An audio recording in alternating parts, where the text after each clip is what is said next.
I think that Altman and Porter actually fundamentally agree that being corporately responsible is actually good for business. What they disagree upon is the mindset that management should have in making decisions about what activities they undertake and how they allocate resources. Altman is basically saying, do what you've always done, focus on the bottom line. Porter, on the other hand, is saying, no, there's a paradigm shift here. You need to be focused upon creating shared value, creating value for the community while simultaneously creating value for shareholders. I actually think that Porter's got it right. Businesses have a responsibility to the communities as well as a responsibility to their shareholders. If you've got unhealthy communities, you're ultimately not going to have healthy businesses.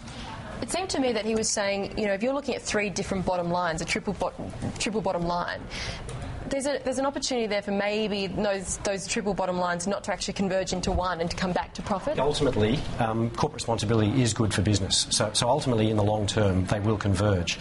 I guess I'm concerned that if business is making decisions about things like making a contribution to society based purely upon the impact that it's going to have on their bottom line, then I think that's just fundamentally wrong.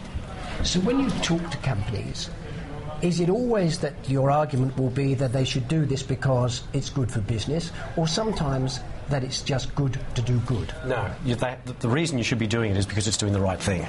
But by doing the right thing, I believe, and I think most people would accept, that it is actually also good for business. But if you set out to just improve the bottom line of the business, then actually I think you potentially undermine the benefits that you get from doing the right thing in the first place. In some ways it seems to me that what you'd almost like is a long-term statement instead of, you know, this is our financial reports for this year or even this quarter. You know, this is what we are intending to do for the next 5 to 10 years. And in a sense that would probably focus you on things like employee loyalty and consumer reputation. Yeah, well, certainly some of the benefits that come from behaving in a corporately responsible way are just the sort of things you've mentioned, Peter. You know, the employee loyalty, the goodwill that your customers have towards you because you're doing the right thing in the first place, you know, the enhancement in the brand.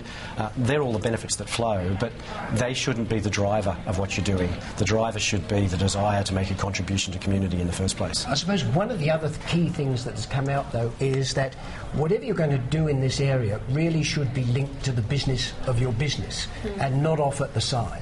Yeah, that's correct. I mean, the more that what you're doing is absolutely core to the strategy of the business, I think the more sustainable it is. I know at PwC, one of the things that we try and do is use the skills that we have as an organisation to actually help the charity partners that we work with to improve the effectiveness of what they're doing. So we're not just about contributing cash. You know, we do a reasonable amount of that as well, but we actually try and use all of the resources of the firm to help the partners that we choose to support to be more effective at what they're trying to achieve. What are some examples then maybe of the ways you've tried to address corporate responsibility then within PwC? A couple of examples. I guess in the sort of sense that I was just describing it, what we refer to as our capacity building, we've got 3 strategic charity partners, the Smith family, Red Cross and Mission Australia.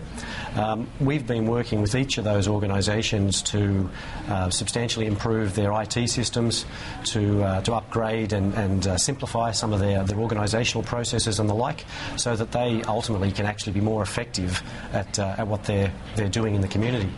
As you would know, Peter, because we do this in conjunction with CSI, we've also been promoting and sort of leading the Transparency Awards for the last few years.